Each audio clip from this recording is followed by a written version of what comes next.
of today and tomorrow for PARI GPs to show you how to do basic computations in algebraic number theory.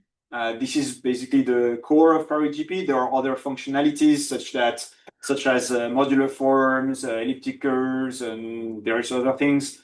I won't cover them because, well, we need to limit ourselves to something we can cover.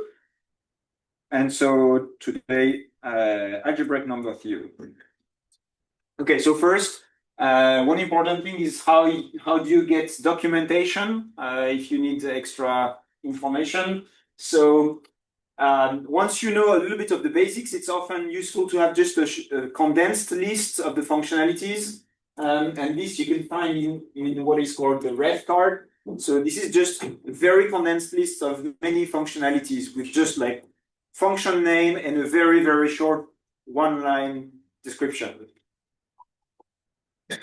Then, if you want detailed description, there's a whole paragraph of the user's manual. So this is like the big PDF with reference to everything that's under GP.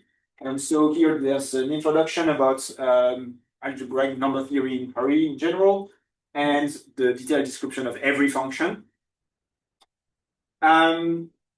Another way of accessing the list of functions is you do !10. Then if you do that under GP, this should display a big list of functions. These are all the functions classified as being in the section algebraic number theory, number fields. And then if you want short help on how to use a function, for instance, if you don't remember like the ordering of the arguments or something like this, just do !, and the name of the function. That will display a short help. So for instance, yeah, we'll see some later. And if you do !, it will pop up. I mean, depending on how you configure GP, either you'll have some plain text appearing, or it will pop up some reader with the long description of the function. Yes? Can you do that for Galois count table? Yes, you can. It gives me nothing. Gives you nothing. Okay, so that's a configuration problem for probably. So let me show you what you should get. Yes, let's move.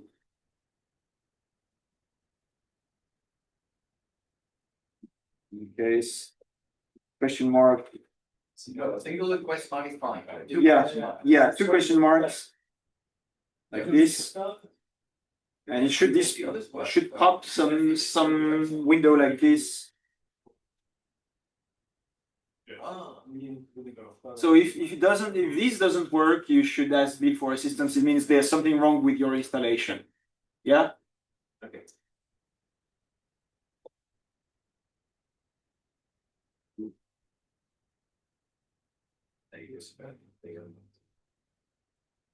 Okay, and in these tutorials that we do, I recommend logging everything you do. This way, if you do not just what's in the tutorial, but you experiment with some things, etc., you keep a trace of that, and you can take a look at it later. So just do \, this is an L, \L for logging. You give a name of a file, and all the comments you type will go in that file. You can check a look at it later.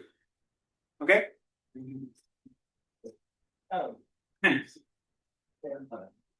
Okay, so for today, so this is going to be very related to Herbert's talk from this morning. We'll do things about number fields in general, then how to manipulate ideals, and then class groups and units. And tomorrow we'll do things more related to Galois theory and class field theory.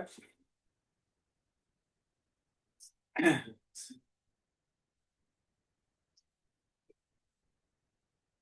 Okay, so quick reminder. So a number field is a finite extension of Q. So in particular, it can be defined, it always has a primitive element, so it can be defined by a single monic irreducible polynomial with coefficients in Q. They all have attached a ring of integers. I use the Bordeaux notation for rings of integers, so not OK, but ZK. This is the same thing. Set of elements whose minimal polynomial has coefficients in Z, that's actually a ring, and it's free of rank the dimension of K over Q. And the discriminant, which was mentioned also this morning, is the determinant of the trace matrix over the basis of zk. Okay, everyone okay with this reminder?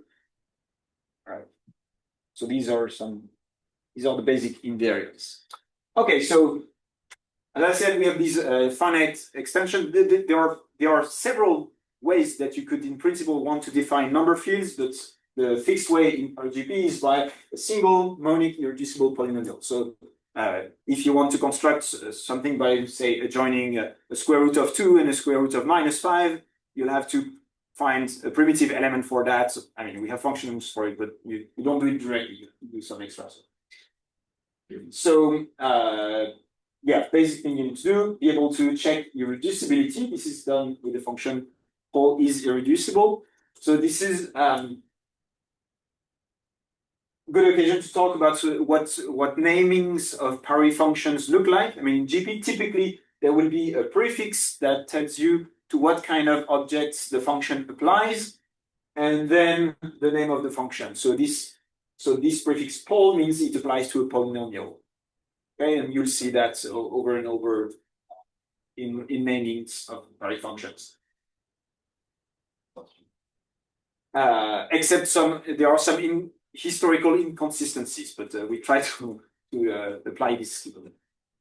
Also, there are no Boolean values in PARI GP. Booleans or non-zero is true, 0 is false. Yeah. And yeah, so there are some conveniently predefined polynomials, such as cyclotomic polynomials. You just give the order of the roots of unity. Yeah. What does the output true about one? Like, I guess the answer would be true, but why should it go one? Well, one in two. You should interpret one as true. For when you expect a Boolean value, it will output an integer. That's why they show on that. Sorry. Is it? Oh, your question is what is this? Yeah, this means it's this. So this % represents outputs of your commands. And this means this is the second output of this session, and you can retrieve it later by calling it person2. Yeah, and all of your results will have a person something attached, and you can retrieve the result this way. Seeing just % without a number is just previous results. Yeah. So second result of my session equals 1. So this means the output of this function is 1.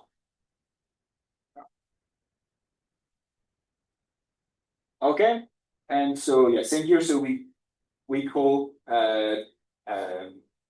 Paul's cyclus, so cyclotomic polynomial index 30, and gives you the polynomial. Yeah, just also one small RGB thing. When you put a semicolon here, it suppresses the output. You don't see the output, but it's still stored. You see, this is person2 here. There is a person1 that contains this polynomial here. Okay. It's not deleted. It's just not displayed.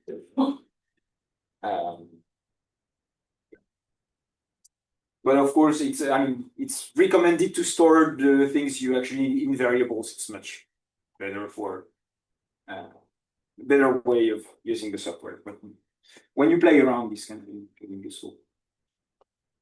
Okay, so once we have irreducible polynomials, we can start manipulating algebraic numbers.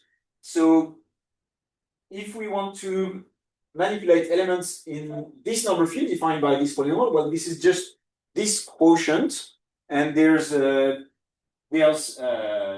type for representing elements of this or in this kind of quotients, which is done with mod. So mod just means, so mod will have one polynomial here, another polynomial there. It just means the class of this one modulo that other one. So mod xf is just the formal root of f. Yeah. And then you can just do all the basic operations on this, like multiplication, inversion, addition, blah, blah, blah. Okay, so yeah, in this case, so yeah, mod xf is the formal root, it's alpha, what I call alpha here, formal root of f, and you can copy it with it, and you interpret it as meaning this identity, this field. Okay, small example here. Do we actually get the primitive third root of unity G, which was a cyclotomic polynomial? Yeah, we raise to the 15th power, we get -1. And I take this occasion to talk about what lift does. So lift, it's what you think. You're in a quotient here, and you want to lift to the not quotient, so just QX. So it basically removes the not.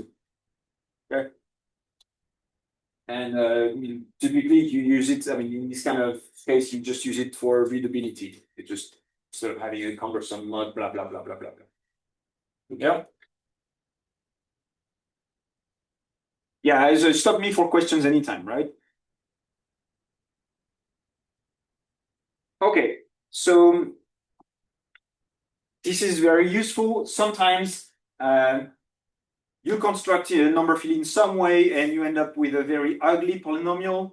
To speed up computations, or can be for other reasons, you can ask PARI to find a nicer polynomial defining the same number field, meaning it will choose a different generator of your field, which has a simpler minimal polynomial. Okay? So there are actually several functions that do variants of that, but you should use this one, Aurel test.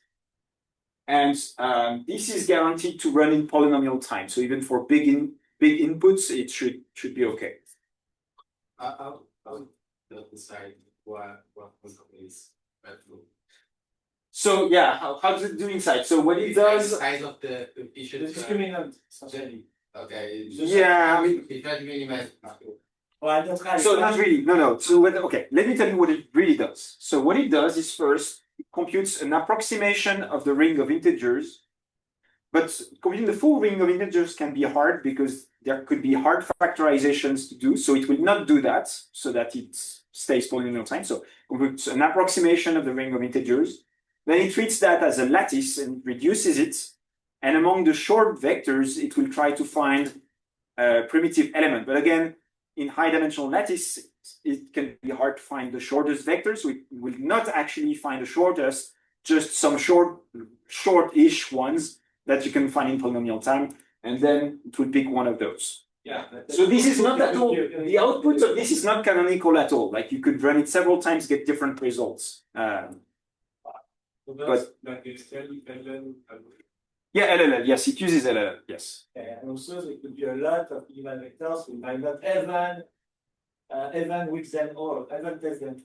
But at the end, it will pick the polynomial, it will try to keep the one which is going to start at the screening.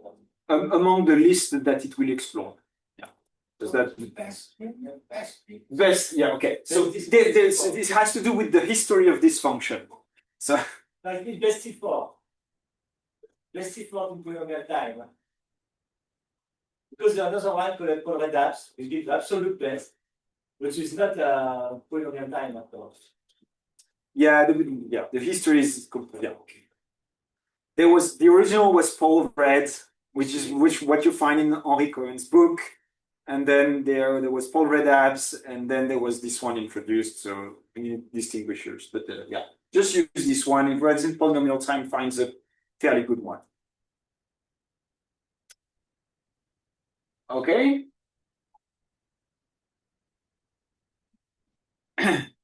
Right. So so far I only told you how to compute with elements of number fields, but usually we want more interesting invariants of the number fields. So the basic invariants will be computed by the function nfinit. The most important computation it does is the computation of the ring of integers. We'll compute a bunch more things, which we'll see in a second, but mostly it computes the ring of integers. So that's done with the initialization function nfinit. So this is also sort of the general principle of the way PARI-GP works. You will have some object that you want to manipulate. You will initialize it with some pre-computation. The function will be called whatever is the prefix corresponding to that kind of structure. So here nf for number fields, and then init for initialization. And then these objects will be used for later computations. Okay. So this structure contains various informations about the field that you can access with these dot something accessors. So k dot pol, this is just the polynomial that you gave as an argument. This is how the field was defined. If you ask k dot sign, this is the signature, so the R1, R2 this morning, number of real embeddings and pairs of conjugate complex embeddings. So here our field is 2, 1. All of this is working on your computers as well? Yeah? Yeah, let us know also if something doesn't work. It might be a bug, it might be a problem with your installation or anything. Okay, so it also computes the discriminant of the number fields. So, and the ring of integers. So here you do a.zk that will give you z basis of the ring of integers expressed as polynomials in the generator of the field. So in and yes, here I just defined a certain element. Yeah, so this is vector in a high sense. So you access the elements with brackets. The index is between 1 and the length. So this is the actual second element, this one. And so yeah, the interpretation here is that so we have this nice presentation of this ring of integers. Okay. So in particular, in this field, not every algebraic integer is an integer polynomial in alpha. Some are not.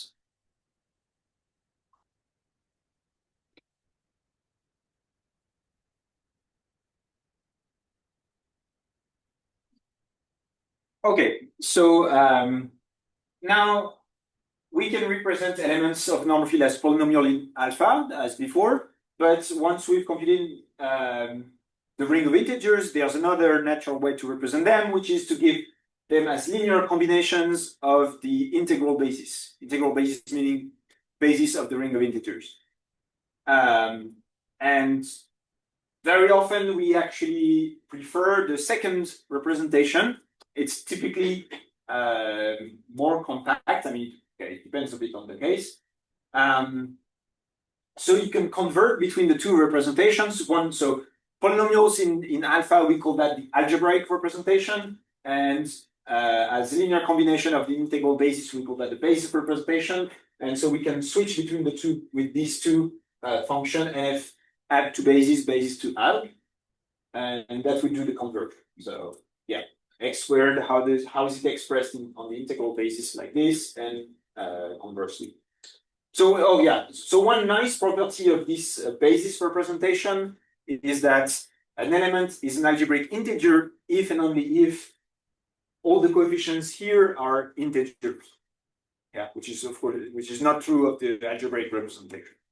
Yes. And what's the reason what is the tilde? Yes. So PARI distinguishes between row vectors and column vectors. Tilde is transposition. So when it's displayed like this, it means this actually is a column vector. So typically we use the French convention, which is that vector spaces are composed of column vectors on which matrices act on the left. So this is why like elements of a vector space will be represented as column vectors, and row vectors when you do linear algebra, they would be used for linear forms. Okay. Other questions?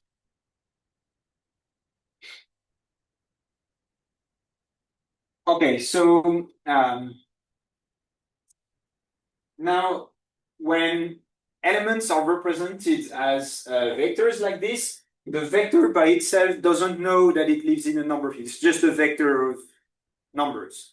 Okay, so when you want to do operations with it, so yeah, so you should think like PARI is not an object-oriented way of thinking. It's like this is just a vector and nothing else. It doesn't know it belongs to a number field. Okay, so when you do operations, you need to provide a structure like where this lives, and then you can do computations. So if you want to multiply elements of number fields, Okay, in the algebraic representations, these are just polynomials, so you can multiply them directly, but in this form, you have to use this function, provide the number field, and then you can put elements in any representation. Okay, so yeah, for operations like addition, multiplication, it's not super interesting, but when you start doing more interesting things, it's more relevant. So you can also ask for the norm of an element, the trace of an element. But just quick reminder, this means this is the determinant and the trace of the matrix given by multiplying by these elements on the field. Yeah. So the norm is multiplicative, the trace is linear, Q linear. Okay. Yes. So for just number fields and elements, yeah, this was all. I'm going to move on to ideals. Yeah. Any questions before that? Yes. Does it also compute the, I don't know, Galois group of the? No, there are other functions to compute Galois. Basically, like we don't want to compute every possible invariance about this number field because some of them could be very costly. So you will call specific functions if you want specific invariance. So this one, just the only hard computation it does is computing the ring of integers, which could involve hard factorizations potentially, but it could also be fast for easy examples. And other invariants like the Galois group or the class group and the union group, these are just if I specify. yeah, if you ask for it. Yeah, we'll see them all in. Well, today we'll see class group, union group, and tomorrow we'll see Galois group. So if I correctly understood, like as soon as I ask for k equal number field of the it will compute everything that you have shown now. Yes. And so when I'm calling it, it's just like is calling, it's checking, like, but it has already computed that. When I'm calling, I don't know, the screen app or like the. Yeah. Yeah. Okay. So the computation is done when you call this function. When you do this, it does not do a computation. It just outputs one of the components. So yeah. Doing okay. Yeah, it was just. So no, but this is a very good question. So normally doing something should not involve in any computation. Actually, this is not completely true. There are some inconsistencies in some cases, but I will. Like you should expect that it doesn't do any computation, and I will tell you when there is an exception. For the exceptions have been added for good reasons a posteriori after the first implementation. But yeah, the expectation should be done something. It's no computation. Just get the result from the data structure. You know, for the key actually. It changed for now. Oh, really? Internally, it's just a matrix. No, it's just. But this is just conversion, so it's a cheap computation. Yeah. Okay. Yes. Okay. It's yeah. Doesn't do a hard computation. Let's say. Okay. Yes. You're right. I'm lying slightly. Okay. Ideals? Yeah. Okay, so quick reminder again. I mean, we saw a bit of that this morning too. So ZK is a dedicated domain, meaning that ideals, by which I really mean non-zero ideals, factor uniquely into products of prime ideals. So product sometimes with some exponents. In particular, prime numbers, so prime numbers in Q, admit a decomposition, so you can take the ideal generated by your prime and decompose it into prime ideals of your field. And so there will be some decomposition like this. And so you'll have a bunch of residue fields. So because these guys are prime, these quotients here are field. I mean, they're finite domains, so they are fields. Of a certain degree, Fi. This is typical notation F for this, which is the residue degree, and the exponents appearing here is the ramification index of the prime. Yeah. Okay, so how do we do this decomposition of primes? This is done with the function ideal prime deck, decomposition of prime, into prime ideals. So you ask decomposition equals ideal prime deck of your number field and your prime number. So the size of, so the output will be a vector of the length, the number of prime ideals above your P. So in this case, there are 2 prime ideals above 5. So here I'm just assigning, so you can do this pair assignment. You know that this is a pair, you can assign it like this. And so, yeah, there are 2 prime ideals above 5. We'll call them PR1 and PR2. And then, so what kind of objects are these? They are an object representing a prime ideal, specifically a prime ideal, not an arbitrary ideal. Okay? So these will have some data attached to it, just like before. Dot F will give you the residue degree, and dot E the ramification index. So this one, residue degree 1, ramification index 2.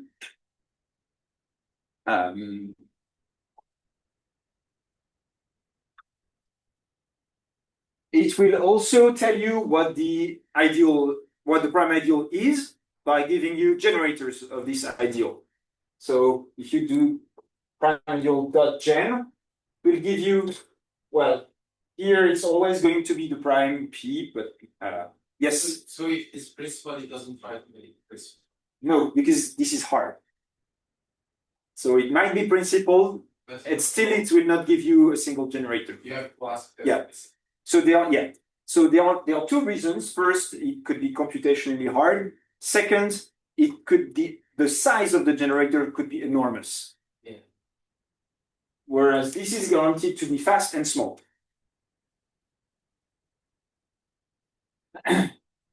Okay, so yeah, 2 generators here for this element. So this one is always given in a basis representation.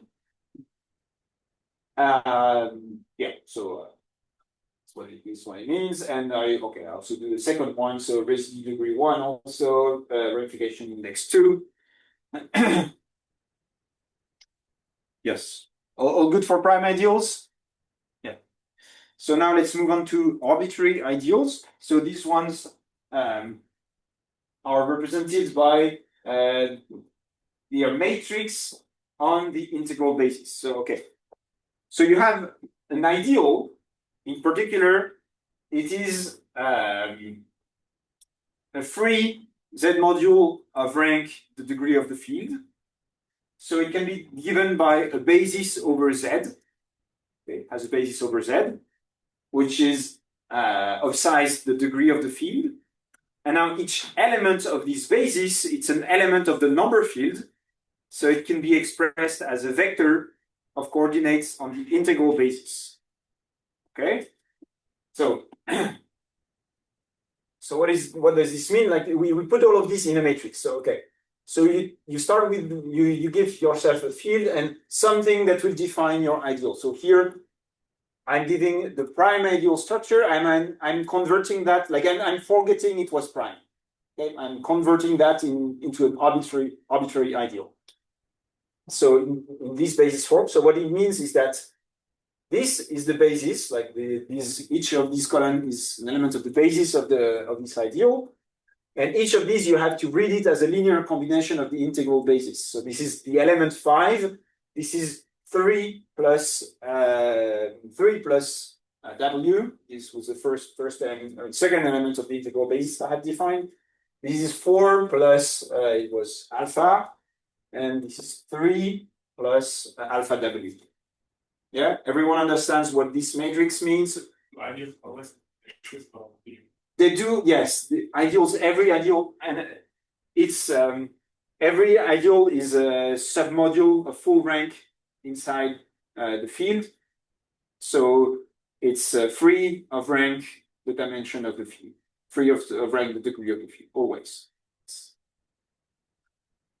And to make this basis unique, we put it in Hermite normal form. So doesn't matter if you don't know exactly what this is, but it means the ideals are equal if and only if the basis, like this matrix, is the same. Okay? In principle, you have many bases for the same group, right? But this is a canonical one. Okay. Yeah, and one of the properties is that it's upper triangular. Don't be surprised that we always be upper triangular. Yeah, all good with this representation of ideals? Okay, so this ideal HNF function accepts many different inputs for your ideal. So just before we saw how to take a prime ideal and forget it was prime to make it like a generic ideal. Same here, I'm giving an element of the number field. So basically I'm considering a principal ideal and I'm forgetting that I'm forgetting the generator. I'm just seeing it as an ideal. So I want the ideal generated by this element. And okay, I get some, again, some basis. Yeah. Now, what can I do with these ideals? One interesting property is the norm of the ideal. So, yeah, maybe reminder, the norm means the size, it's the index of the ideal inside the ring of integers. It's the size of the quotient ring of integers mod this ideal. Yeah, and for principal ideals, the norm of the ideal is the absolute value of the norm of the element. So this is consistent, up to possibly forgetting the sum. Yeah? Yes? You wanted a non-principal ideal from generators to be without those. Yes. I think the function you should call this ideal adds, not ideal HNF. No, you can do it with ideal. Yeah, you can do it with HNF. You give the two generators instead of one. But inside a vector? No, just as a matrix. No, the first one, get commas, the second one. Oh, you do ideal HNF with A, three arguments? Comma A, comma B, and it gave yeah. Oh, really? Okay. I do remember could accept three arguments. So you see, we discover things every two years. It's too small with Okay. three. Yeah. You think you can put you Yeah, you can if you want. Okay, so yeah, so maybe okay. This is a good occasion to talk about how to read this. So arguments number field first element, and in braces, curly braces like this means this is an optional input. You don't have to split it to give it. Yeah.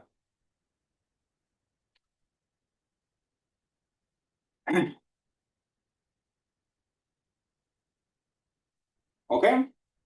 Yeah. So, okay, more operations that you can do. I mean, again, in general, the functions will follow these formats, ideal, something, something, something. So takes as input ideals and does something to it.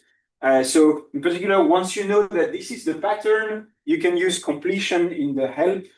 So if you're under PARI and you want to know the functions that apply to an ideal, you type ideal, you type tab to ask it to complete, and it gives you this list of functions.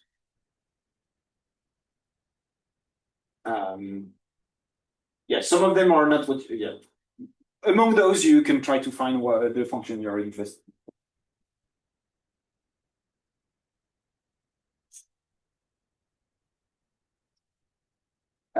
Yeah, so here as an example, I'm just taking the powers of this prime ideal. So yeah, these functions will accept as inputs HNF forms for arbitrary ideals, prime ideal structures like we saw output by ideal prime deck, and elements of the number fields which will be interpreted as principal ideals. So you can mix any of these representations.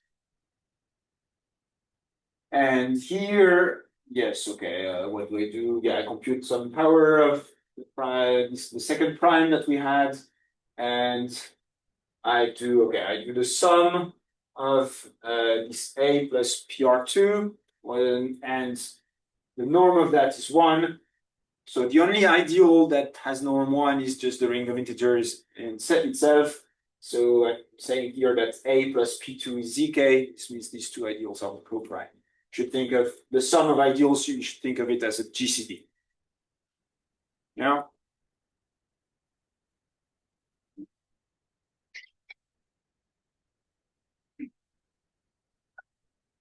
Prime function. I'm sorry? Is there a prime function? Yeah, ideal co-prime. Yeah.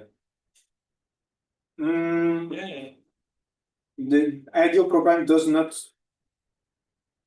No. This ideal coprime is not what you think.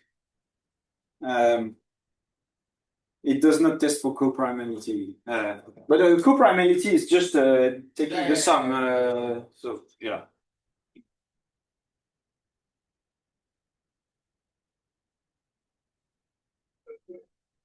Okay, so at the beginning we talked about factoring ideals. So far we've seen how to factor prime numbers, but more generally we'd like to come to factor any ideal. And so we can do that with the function ideal factor. And so there are many types of factorizations that you can try that you may want to do in computational number theory. The outputs in PARI will always have the same shape. It will be a matrix with two columns. The first columns will give you the irreducible elements in whatever sense you are factorizing currently, and the right column will be exponents. So here it means the first column will be prime ideals of your field, the second column will be exponents. If you factor a polynomial, left will be irreducible polynomials, right will be exponents. If you factor a number, left would be prime numbers, right will be exponents, etc. So yeah, let's do it for this ideal A here. So this asks for the number of rows and columns of the matrix. So it's a 3x2 column. So as I said, the output of a factorization is a matrix with two columns always. So this will always be 2. And 3 means there are 3 prime ideal divisors of this A. Okay. And now we can ask what are these prime ideals, divisors, and to what exponent will they appear in this factorization. So here I'm doing it in a slightly compressed way. So this is my factorization matrix. I take the 1, 1 entry, and I want to extract the dot P, dot F, dot E. This is the prime above which the prime ideal lies. This is, as before, in inertia degree, residue degree, inertia index. And factorization 1, 2, this is so first row, second value. This is the exponent to which it appears in the factorization of this A. Okay, so first is a prime above 2, residue degree 2, ramification index 1, and it appears with exponent 2 in the factorization of A, not in the factorization of 2. So I think I do the other ones probably. Yeah. So there's a prime above 5, residue degree 1, ramification index 2 appears with exponent 2 again. And so this is one of the 2 primes above 5 that we've seen before. And so we can just check that it's which one it is by asking equality. So these prime ideal structures are designed so that you can test equality of prime ideals just by looking at equality of the structure representing them.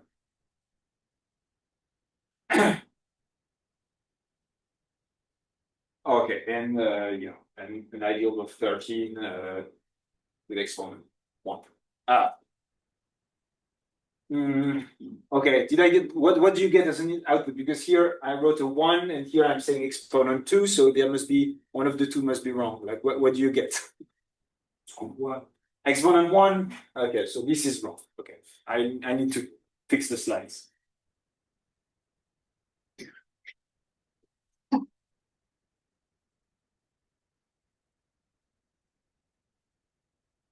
Okay, so one other interesting things you can do with ideals, what's prime ideals is to have an effective version of the Chinese remainder theorem. You want an element of your number field that satisfies certain congruencies modulo various distinct prime powers. So it's done with the function is called ideal Chinese. So it takes as input a number field, then a matrix in the same form as this factorization matrix. So you should think of this as representing so this prime to the power 2, this other prime to the power 1, and then as many elements of the number field as you had prime ideals in there. And how you interpret that is you're asking for an element of the ring of integers that is congruent to this, so 1 here, modulo this prime power, so first prime to the 2, and congruent to this, so -1 here, to this prime power, so here mod P2. Okay? What happened if the ideas are not prime? Does it even work in storage? I am not sure. Yeah, probably it will tell you things are not co-prime because You will test it if they are prime. it will have to do a computation that will fail if they are not co-prime. Yeah. Yes. Can have solution even is not fine. Yeah, but I think it will. You could have solutions even if they are not co-prime, but I think it will complain. You could try actually seeing what actually happens. Yeah, so here I'm just checking the results. This is the occasion to show you the valuation function. So how to parse this is NF. L stands for element, val for valuation. So I'm asking for the valuation of b minus 1 at this prime. So minor valuation means the highest power of the prime by which this element is divisible. And here, yeah, valuation 2, which, yeah, it had to be at least 2. It happened to be exactly 2.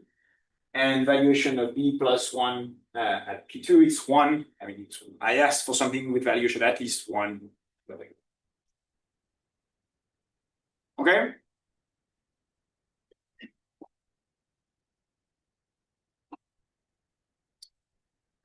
You can add extra conditions in your Chinese remainder theorem. You can add the extra conditions that you have certain signs in real embeddings of your number. So here, for instance, if you look at the signs of the element b that was computed, you can do that with LF sign. It will compute the sign at every real embeddings of your field. So here we have 2 real embeddings. B is negative as in the first one, positive in the second one. Okay. So maybe this is not what I wanted. I wanted a solution of the same congruencies, but with different signs. Wait, this looks. No, yes, this is right. Yeah, let's say I wanted a totally positive element instead.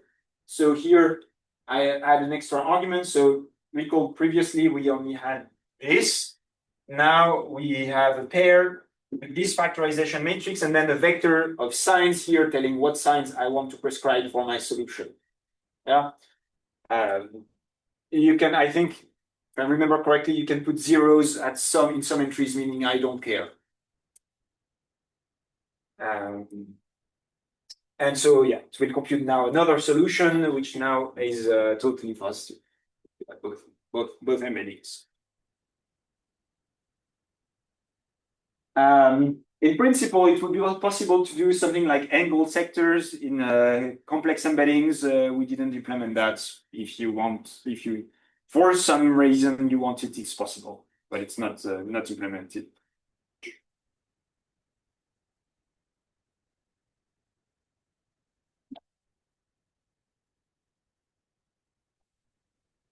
Okay. Any questions about these Chinese remainder theorems? Nope. Yeah. Are we ready for classical units? Any questions? Everything working? Yeah, all good? Okay.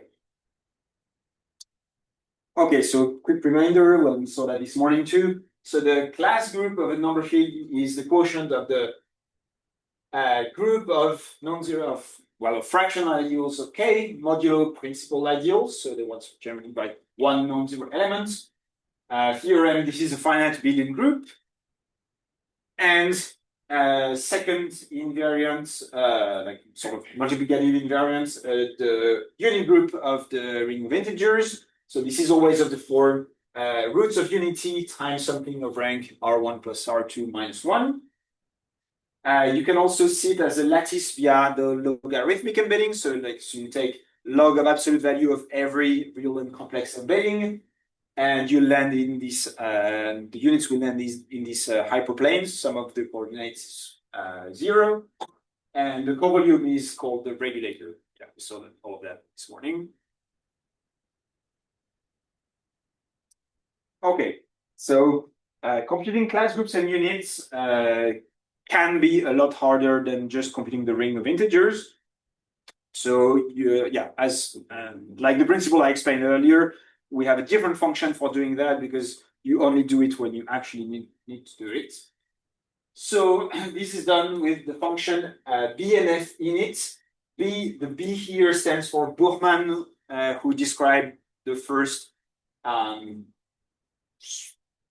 efficient, let's say, in a vague way, algorithm to do that for general number fields. This is the algorithm that is it's what is implemented is a variant of Burman's algorithm. So it's more like a general method that you can decline in various ways. So it's a meta algorithm, Burman's algorithm. So, let's say Burman gives us first method when should start has a good expectation to actually terminate.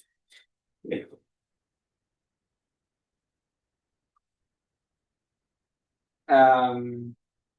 I don't remember. Well, am I mentioning the GRH? Yes. Okay. Yes. Okay. Let's first. Yeah. So we take as input either just the polynomial or the NF structure from NF init. I mean, if you just give the polynomial, you will first do the NF init, then do this. Doesn't matter. Inside of it, there will be the NF structure that you had previously. So you could retrieve it in this way if you need to.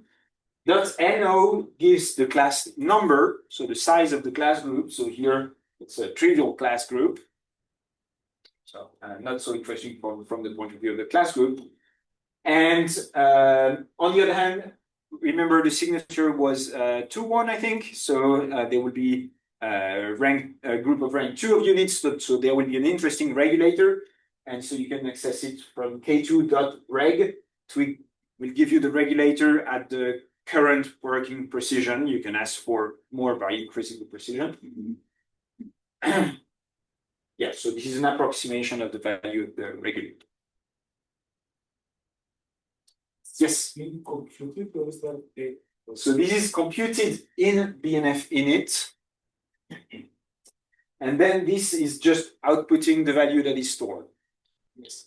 If you want to increase the precision, then of course you will do a computation. So then you, I don't think I've put the, so like, yeah, I should. So if you wanted to higher precision, you will do, for instance, something, changing the precision is something like this. Let's say you want 100 digits of precision, and then you do, oops. This will increase the whole internal precision of your structure. This will do a computation, but of course this computation is much easier than computing the full BNF init, which is the harder one. This is just increasing precision.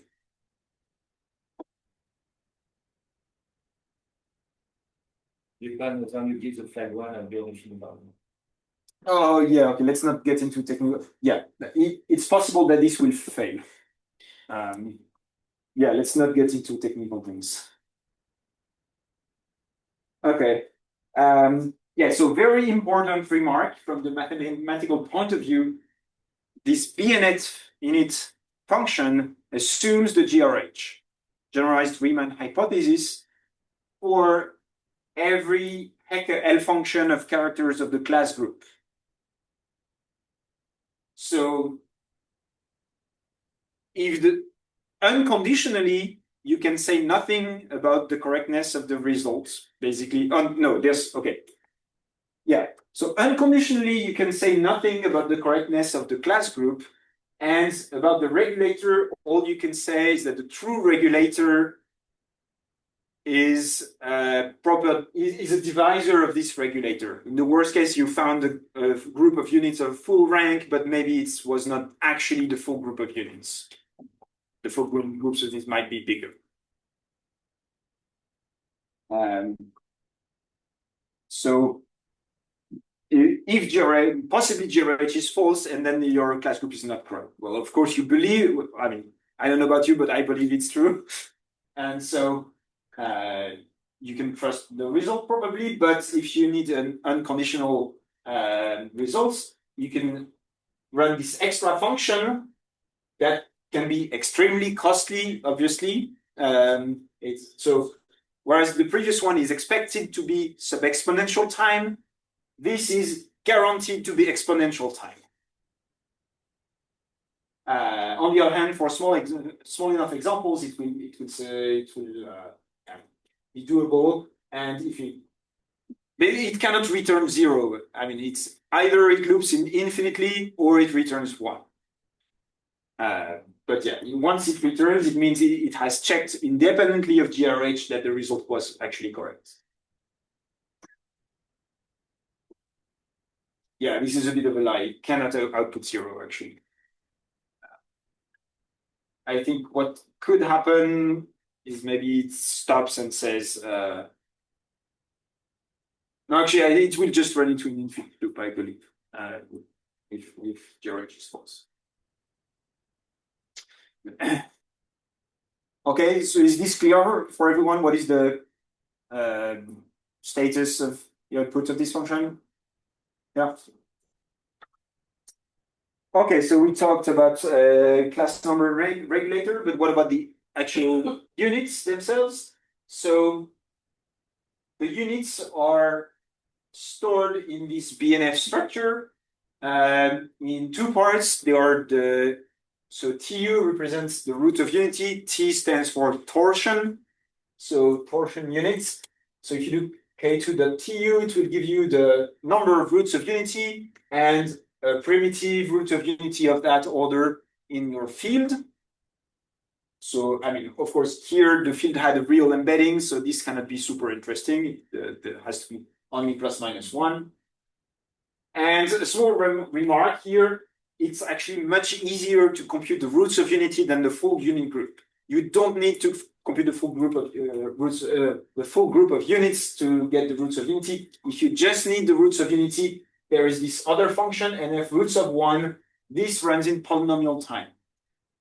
Yeah, and it will give you the roots of unity. So if that's only what you need, don't compute the full unit group. Yeah.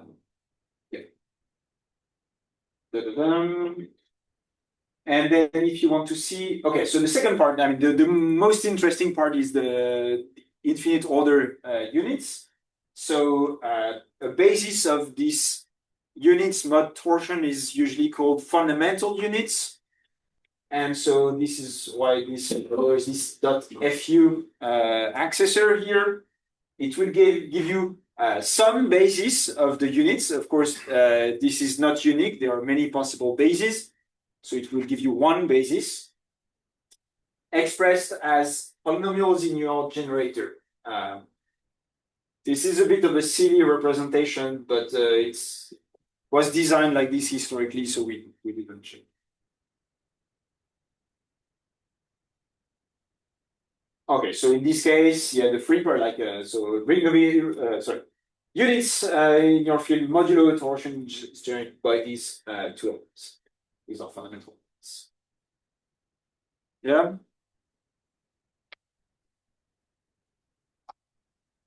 So for instance, you could check here if you want to check that they are actually units. You can convert them to basis form, and you see no denominators. They have to be integral. And if you compute their norm, you should get plus minus 1 because they are actually units.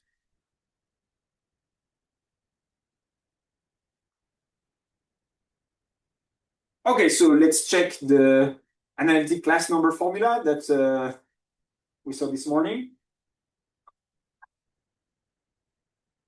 So if you could compute values, you cannot get the formula wrong. Otherwise, you won't get the right value. So to evaluate the dedekind theta function of your number field, this is done with the generic. We have other L functions that PARI can handle. So this is part of the general machinery for L functions. So it's called L-fun. This includes the dedekind theta function. The first argument is some description of your L function. Here we just give the number field. And then I'm asking here for two terms of the expansion.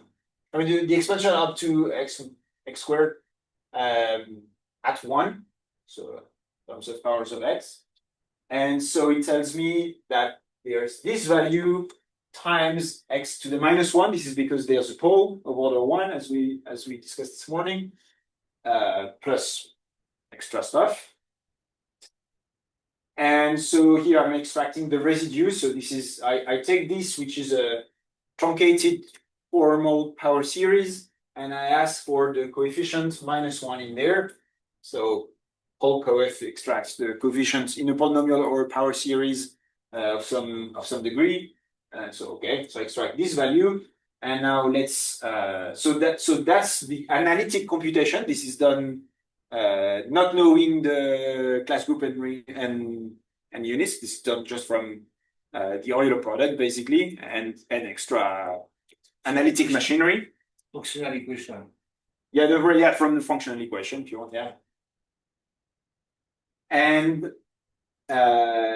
And then we compute what is supposed to be the same value, but from the analytic class number formula. So there's 2 to the R1, 2 pi to the R2, class number. I mean, I've put it even though it's 1, just for the general formula, times regulator divided by number of roots of unity times square roots of the absolute value of the discriminant. And I'm dividing all of that by the residue. And yeah, we get it. Yes. Mathematics is consistent. You all get 1. And yeah, it's working.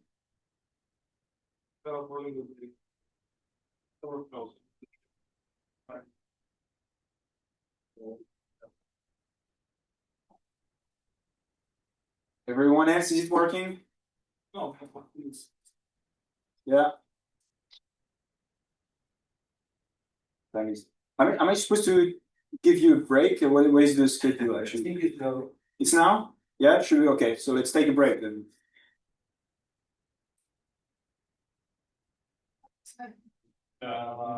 Okay, thank you for my Thank you.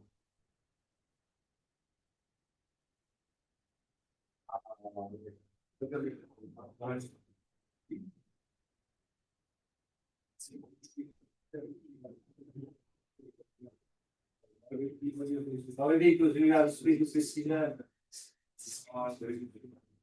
So you know,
Deuxième de quoi?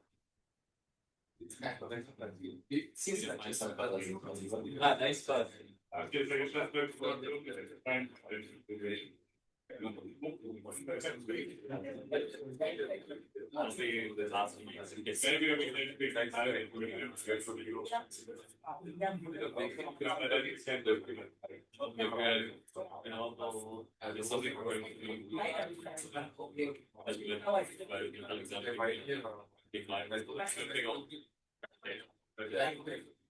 T'as voté aux élections universitaires?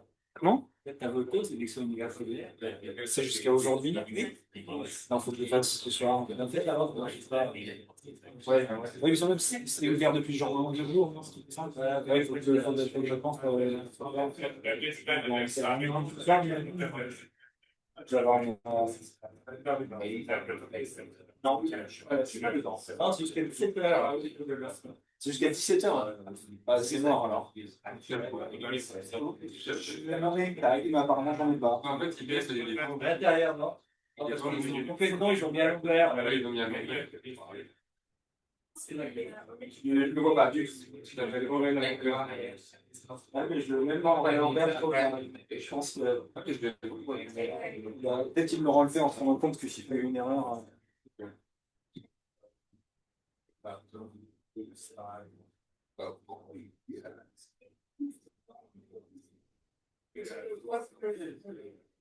Okay, shall we start?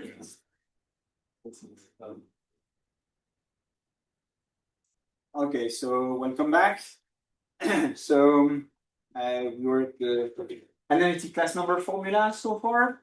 So let's move on a little bit to some more class groups and unique things. Okay, so previous example, the class group was trivial, so this is not such an interesting example from the point of view of the class group. So let's do another one. So here I'm taking some cubic fields, and I'm directly applying the BNF function because I'm interested in the class group.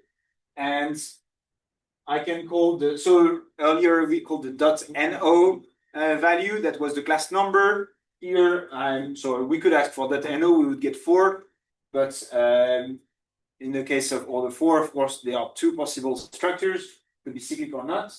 And so we ask for the structure by doing .cyc.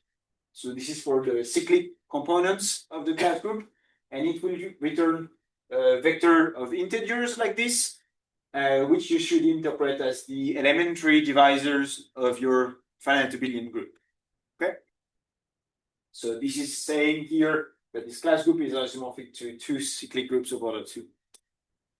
Now that you know that this is the structure of the class group, you would like to know ideals whose classes generate these 2 cyclic factors. So of course there are plenty of choices for that, but some have been computed for by PARI. And so you ask for that by doing L.gen for generators, and it will give you a list of the same size as the number of cyclic components, and each of them here is a matrix. So recall that a matrix in PARI is given by values row by row, with the values in the row separated by commas, and then the rows themselves separated by semicolons. Yeah, so this first row, second row, third. This is a matrix, 3 by 3. This is the second matrix. So this matrix should be interpreted as H and F of ideals as before. Yeah? Okay.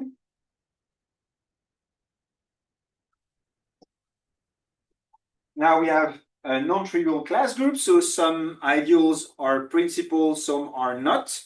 So given an ideal, we would like to be able to test if it's principal or not.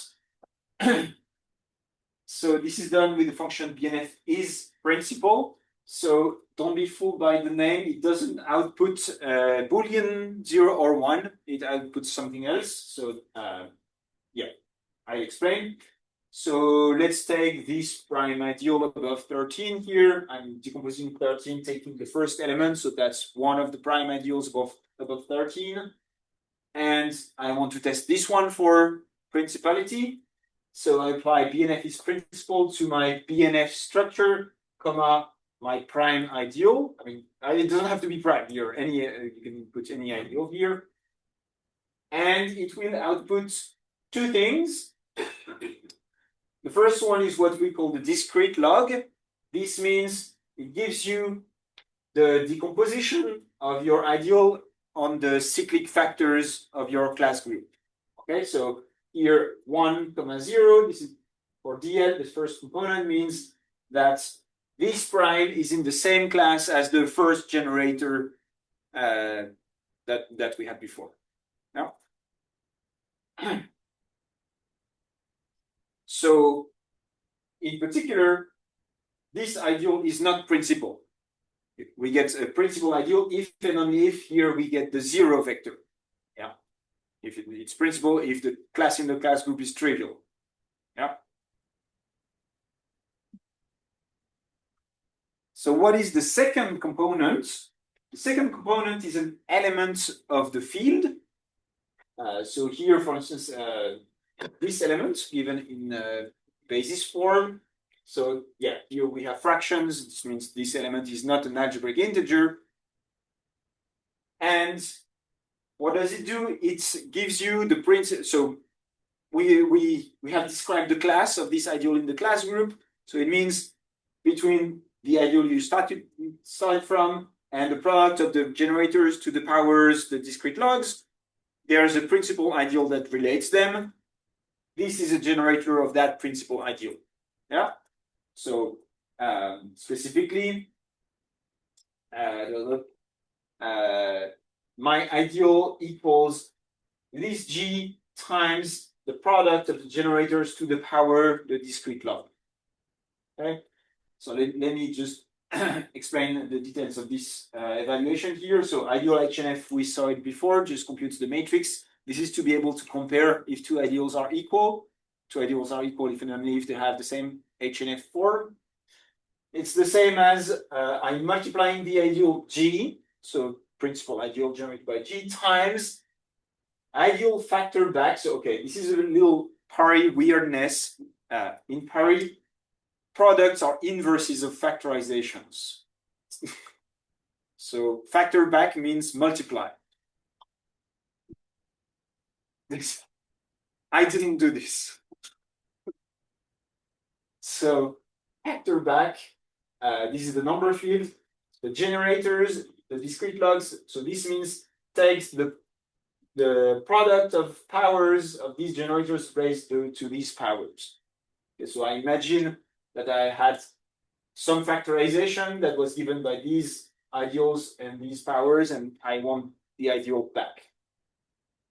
Okay, so product of L dot gen brackets I to the DL brackets I. And it tells me 1, so there is equality. We checked that this was correct. Yeah? Yes? Would you call it unfactor? Unfactor. Yes, we could, but it already has a name. Yes.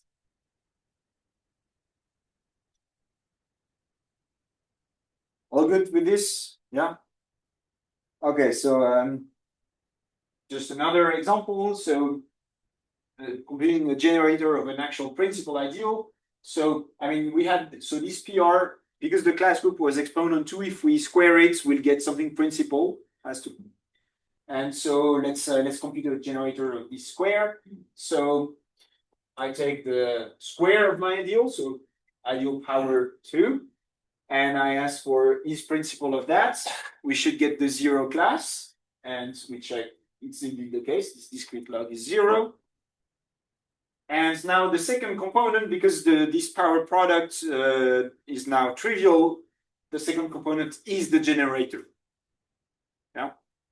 So this G2 here, in case this is the trivial class here, it's a generator of the ideal. So here G2 is, well, okay, it's an element. Okay, I guess it's reassuring here that this element is integral because I gave an integral ideal, an actual ideal of zk. So the generator should be an element of zk.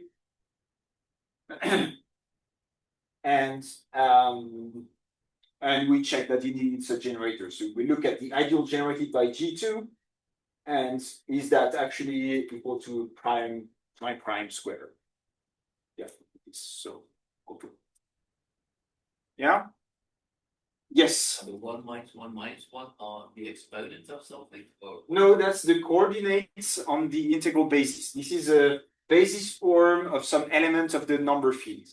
So it means, okay, I didn't display the integral basis here, but this means this G2 is 1 minus first element of the integral basis minus second element of the integral basis. You could convert that to algebraic form if you prefer polynomials in the generator. But then you would never expect the denominator, even though we have 1 plus root minus d over 2, something like Yeah, that. you cannot. I mean, if you principalize an integral ideal, the generator has to be integral. Yeah. This is why this basis form is nice. It's because you don't get denominators as long as you're in the ring of integers. It's hard to remember what these numbers Yes, it is. Yes. Yeah, these coordinates are not the same kind of coordinates as those coordinates. It's working for everyone, this example? Yeah? Okay. So it's possible, maybe one comment, it's possible that here on your computers you don't get the same generators. Do you? Did you check? You don't get the same, yes. So there's nothing canonical about these generators, and the algorithm that computes the class group is not deterministic. I mean, yeah, it's not deterministic, and so whenever we make small changes to the algorithm, you may get a different basis. And this is also true of the fundamental units for the same reason. But you can force it to produce the same thing. Isn't that? You don't have a seed or something? Yeah, we have a seed, but also it may depend on the algorithm. What? If we made, so okay, we could, for these, it would be possible to make those.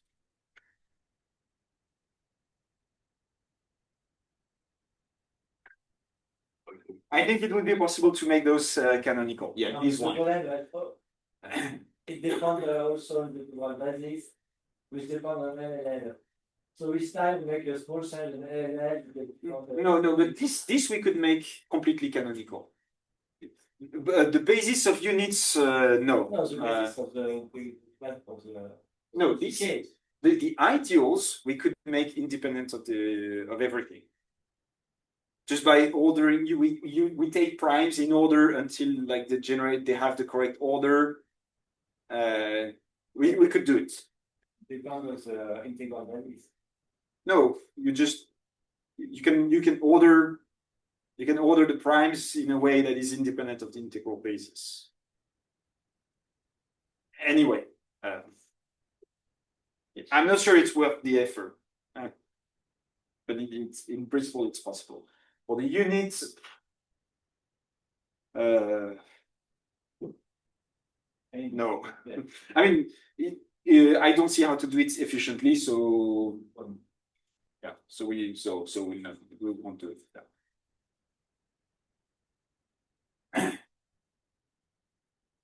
Yes.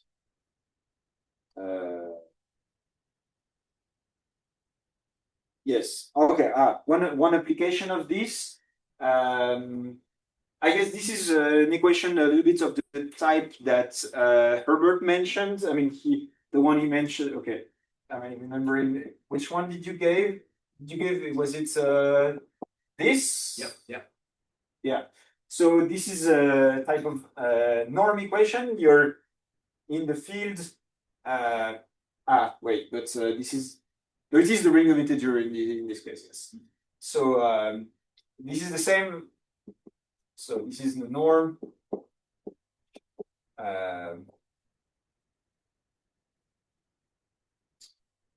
So this equation is the same as asking for an element in the ring of integers of q square root 10 that has norm 6. So this is, more generally, we call that a norm equation. And you can solve norm equations using principality testing. Basically, you first find whether there are ideals of the right norm, and then you try to see if among those there are some that are principal. Now, so this is what is implemented in this function. BNF is int norm. So again, BNF is because it uses this BNF structure as input, and you want to ask if this is a norm integrally. Like, is it the norm of an element of the ring of integers? This is not the same problem as asking if it's a norm of an element of the field. Okay, the integrality constraint is important.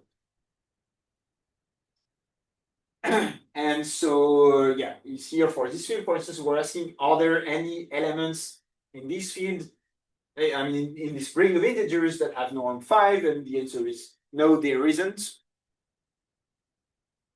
Of norm 65, yes, there are some. And whenever there is one and the rank of the unit group is infinite, it means there are infinitely many solutions, because you can multiply by units and you keep units of norm 1 and you keep the same norm, so you'll get infinitely many. But there are always only finitely many up to multiplication by the units. And so what you get here is a complete list of solutions up to multiplication by the units. Yeah.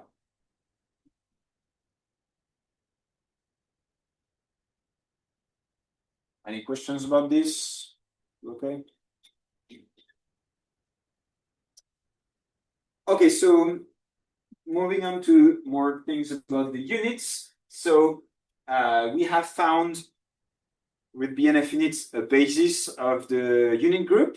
So given an arbitrary unit, we would like to be able to express it in terms of the generators, in terms of the basis. That's a little bit like this discrete log that we saw earlier in the class group. This is the corresponding one in the unit group.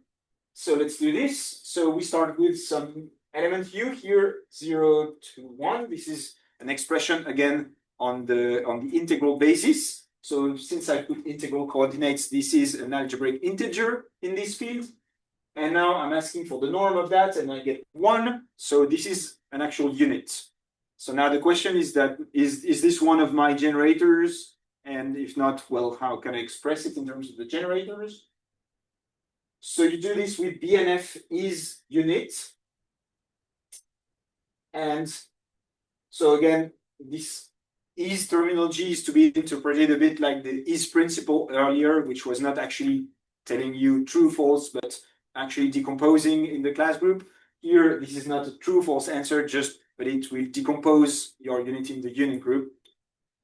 And the answer will be, so a bunch of coordinates in Z here, if you input a unit, a bunch of coordinates in Z here, which will be the exponents of the fundamental units, and then a component which is modulo the number of roots of unity. This is the exponent of the fundamental root of unity that was given.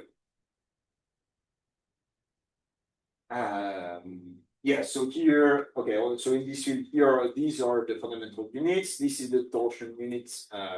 I think again, this was not a totally complex field, so that can be on +1.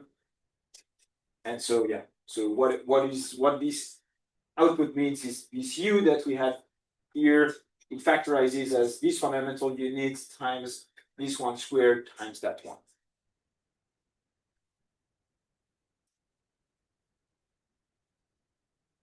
Can you explain again what the output of this unit is supposed to give? This, yes, it will express u. I mean, assuming that u is actually a unit, it will express u in terms of the basis of the unit group that was pre-computed inside this BNF structure.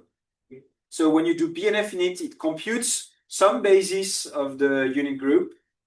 Again, some basis, there are plenty, there's no canonical choice. Some basis is fixed when you do this computation. And then if you input an arbitrary unit, it will express it in terms of this basis. Yeah, so in L, I have this basis, which is these two generate the unit group modulo torsion, -1 is a primitive root of unity in this field. So tells you how to, which product of these three gives this u that you gave as input. So yeah, is this clear? 1, 2 are the exponents. Is the exponents, yeah. This is the 1, this is this one, the 2 is here, and the 0 is there. Maybe I should have put the 1 here. Yes. Okay, just some. Okay, maybe we slightly change the interface then. How, everyone else also? Okay, so it means we've at some point changed the output since since I used to draw. Yeah, okay. It's actually more convenient not to have the mod because that you can actually exponentiate your element with that. Yes? So the last, it's always going to be the last one. Yes, it's always first the fun. Yeah, it will always be first the R1 plus R2 minus 1 fundamental units, then the torsion one. Yes. Step on that. Okay. Everyone okay with this? Yeah. Okay. So other things about units. So there is a problem with units, even for fields of moderate size, the fundamental units can be extremely large. So typically, yeah, one typical example is that of real quadratics, but it's really not the only ones. So you take this very reasonable real quadratic field, and if you do m dot fu, this should give you the fundamental unit. The output you get is 0. This is actually a sentinel value that just tells you we didn't actually compute the unit itself. We just computed basically an approximation of its log. Yeah, we computed like the regulator, but not the actual unit. Because it was too big, like there's a cutoff at some point we don't compute it anymore. If you actually want it, because you need to do something with it, you can force the computation by adding the optional flag value 1 to BNF init. Actually, really does a bit more. So I recommend actually always putting the 1, but for today, that's what it does. So you BNF init, you're still, well, number field, comma 1. And now it actually knows the fundamental unit. So yeah, I'm lifting and yeah, you see why it didn't complete. It was actually pretty big.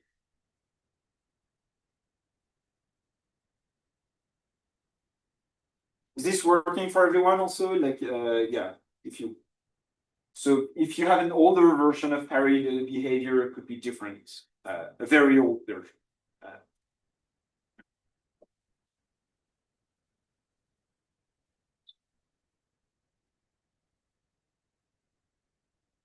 And okay, so that's all for the tutorial.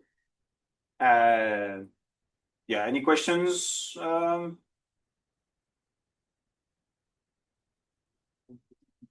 So what I suggest for the rest of this session is first, maybe you could try to do some of Herbert's challenges. And then I can give you a few more.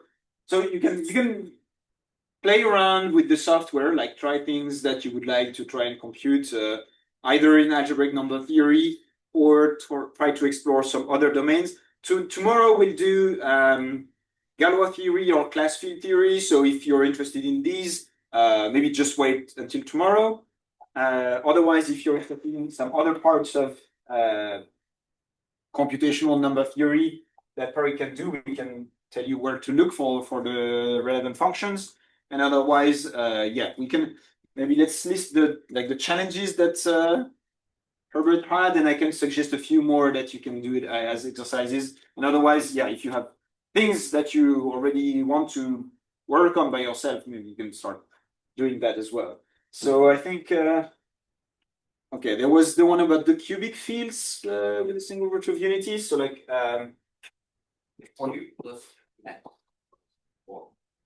yeah, so like, okay, find A such that the cubic field defined by this, so okay, alpha, yeah,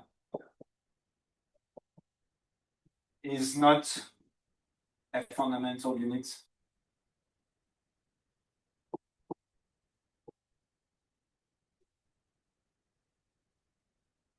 U alpha, yes.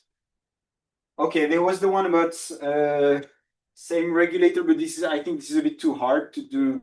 We can maybe suggest some constructions, finding fields with the same regulator. This is a bit hard, just like this, right?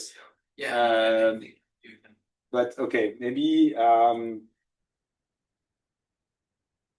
yeah, if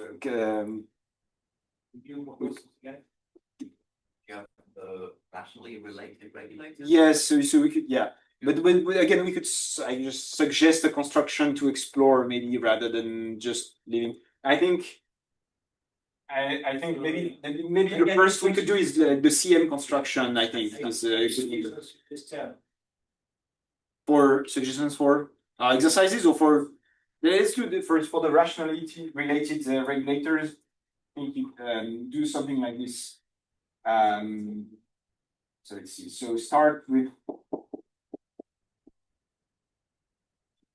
from K, totally real number field. So for instance, a real quadratic. Take some units and totally negative. So this doesn't exist in every field, but in every totally real field. But try to find those.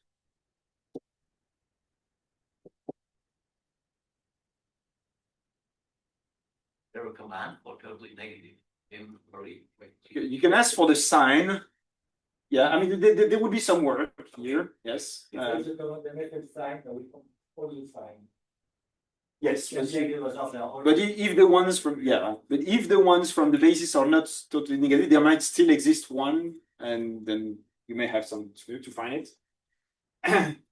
And construct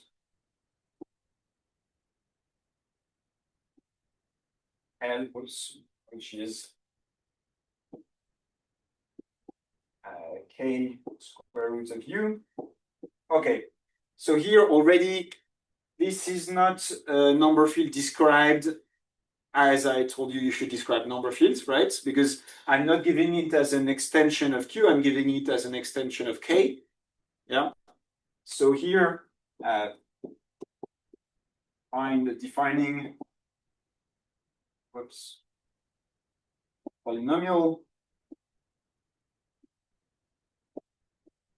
with the function R and F equation. So you will also learn how to read the doc and see how this function works. Why not all composite? It's not a compositum. It's because U is not. It's not just two subfields. It's not just two extensions of Q that you compose. It's one on top of the other.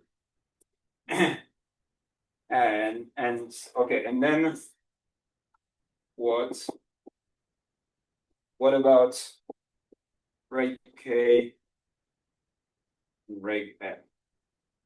What can you say? Yeah. Yes, you can think about this theoretically, but also play around, play a bit with examples. Try to construct examples and see what happens. Yeah. Okay. And I think you could do things like investigating statistical distributions of class group. I think is interesting. Will you be able to read what I write here? No. Okay. So I can put that on top.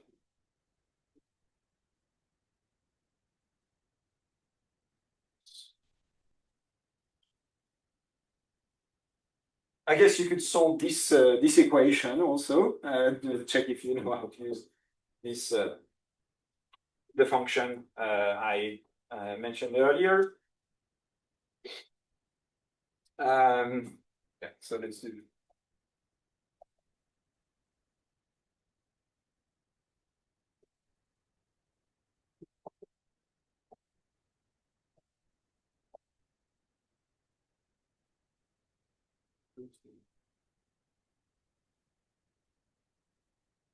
So I think, yeah.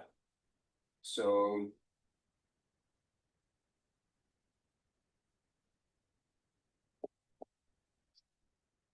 we consider families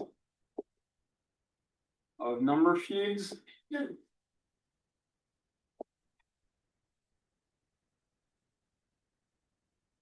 So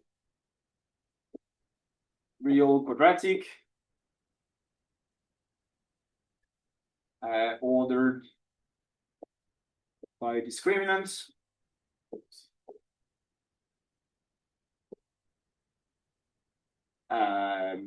Imaginary quadratic, same, or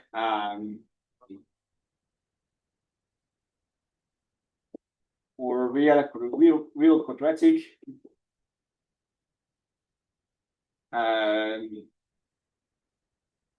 Defined by x squared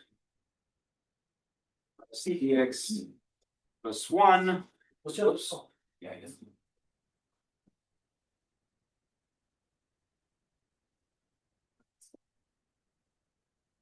Ordered by t.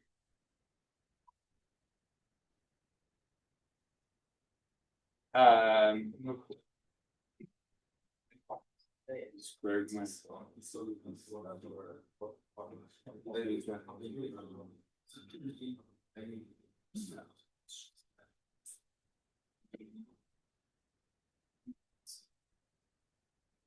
at least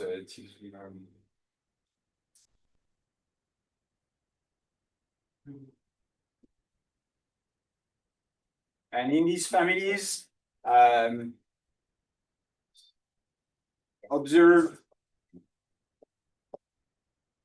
experimentally size of the class group and probability that P divides the class number for various P. Try playing a bit with that and see what you can observe. Yeah. And yeah, again, if you have like a more specific project that you would like to work on, you can just. This is suggestions if you don't know what to have a look at, but otherwise you can start a project of your own and we can help you with that. Si tu mets trop bas, il ne va pas pouvoir lire. Je peux pas écrire sinon. Ah, tu veux écrire d'autres suggestions? Oui, là c'est bon, oui. J'ai écrit là tout, mais c'est vrai que c'est un peu dans le besoin. Sinon, on peut aussi enlever ça. Hein. On peut enlever la projection.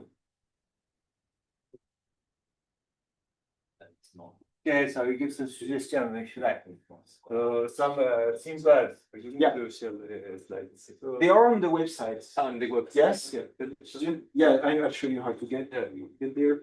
So if you have the web page for the CoGel, it's Windows School. Okay. There is this slice for PARI simulator. You click on this, you'll arrive here. And it's all prime. Then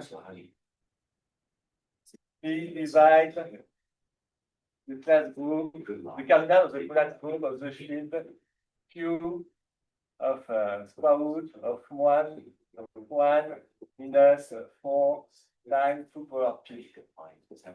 So if I want the formula form, then it's your exercise.